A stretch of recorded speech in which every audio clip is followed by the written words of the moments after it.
Assalamualaikum warahmatullahi wabarakatuh. Waalaikumsalam warahmatullahi wabarakatuh. Assalamualaikum warahmatullahi wabarakatuh. Waalaikumsalam.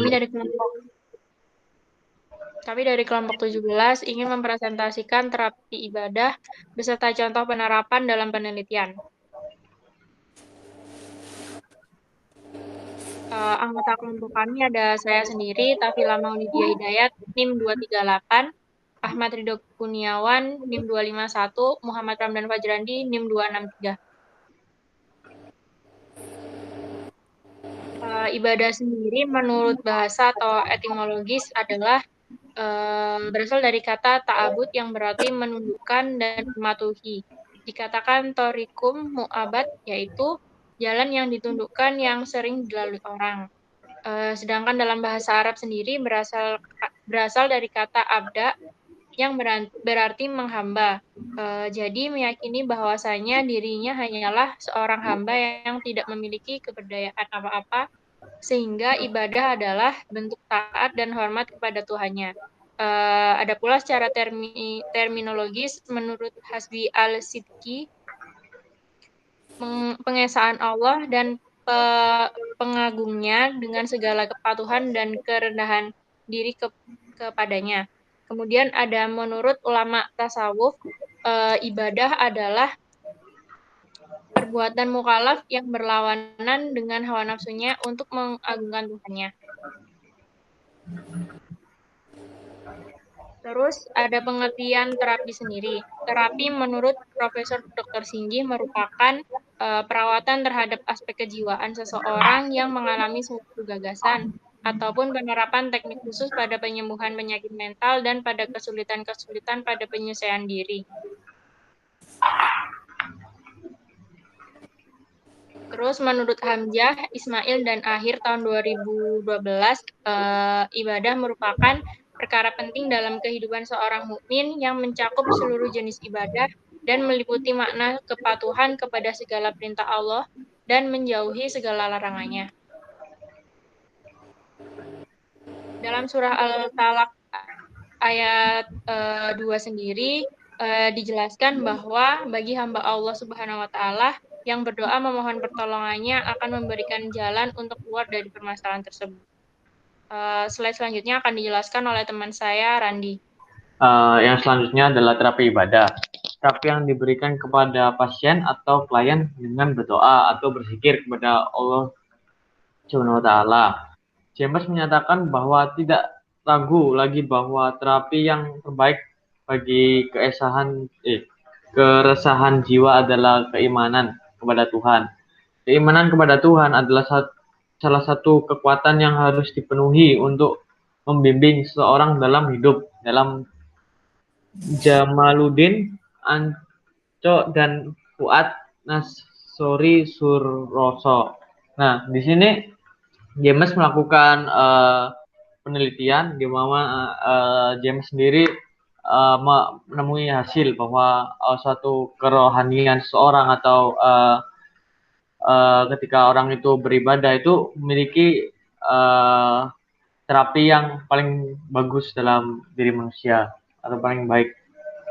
Lalu selanjutnya dalam Al-Quran yang diterangkan dalam firman Allah dalam surat Al-Imran ayat 186 yang artinya kamu sungguh akan diuji terhadap hartamu dan dirimu dan kamu sungguh-sungguh akan mendengar dari orang-orang yang diberi kitab sebelum kamu dan dari orang-orang yang mempersekutukan Allah. Gangguan yang banyak menyakitkan hati.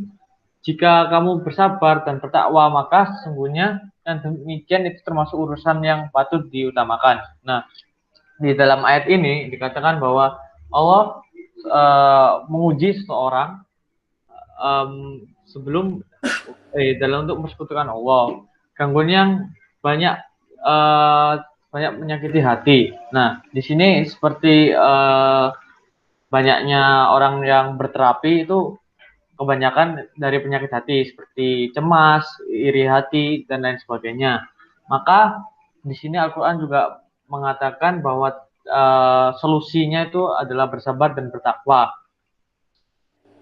Lalu yang ketiga, dalam ayat tersebut Allah menunjukkan jalan untuk menjadikan individu yang sehat mental dan manusia yang dapat merasakan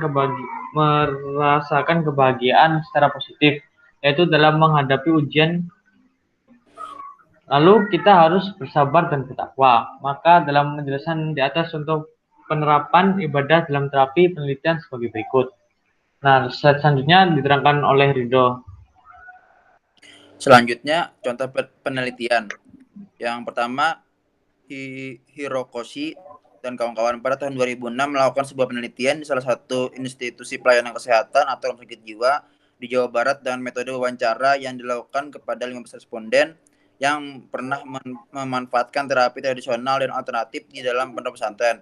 Proses terapi bagi kesembuhan penderita gangguan kesehatan jiwa, Pondok Rehabilitasi Hidayatul Mubtadin mewajibkan para pasien untuk mengikuti kegiatan yang ada dalam pondok tersebut. Metode penyembuhan yang dilakukan pondok tersebut dengan metode doa dan zikir. Selanjutnya,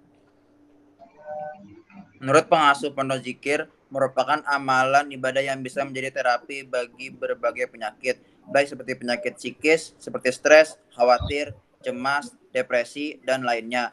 Dan sholat yang dilakukan bersama-sama dengan waktu yang sudah dijadwalkan. Berdasarkan hasil wawancara yang dilakukan, pasien dengan gangguan kesehatan jiwa yang sudah mulai membaik, mereka mengatakan bahwa ada respon positif, yaitu mereka mulai memiliki rasa penerimaan diri atau self-acceptance sehingga pasien tidak merasa depresi. Selain itu, mereka juga mulai mampu mengekspresikan perasaan kepada kehidupan. Next. Yang kedua, penelitian yang dilakukan oleh Zwingman DKK tahun 2006 terhadap pasien penderita kanker payudara di Jerman. Hasil penelitian menunjukkan bahwa antara pemecahan masalah melalui agama dapat mengatasi depresi pada pasien penderita kanker payudara di Jerman. Yang terakhir, penelitian yang dilakukan oleh Larson menunjukkan bahwa ada hubungan antara komitmen agama dengan penyakit kardiovaskuler. Dalam studi yang dilakukan Larson, disebutkan bahwa kelompok yang menjalankan ibadah keagamaan secara rutin memiliki risiko lebih rendah untuk terkena kardiovaskuler dalam Dadang Harwari 1997. Ya, mungkin ini saja presentasi dari kelompok 7. Ada kurang lebihnya mohon maaf. Terima kasih. Assalamualaikum warahmatullahi wabarakatuh. Waalaikumsalam Warahmatullahi wabarakatuh.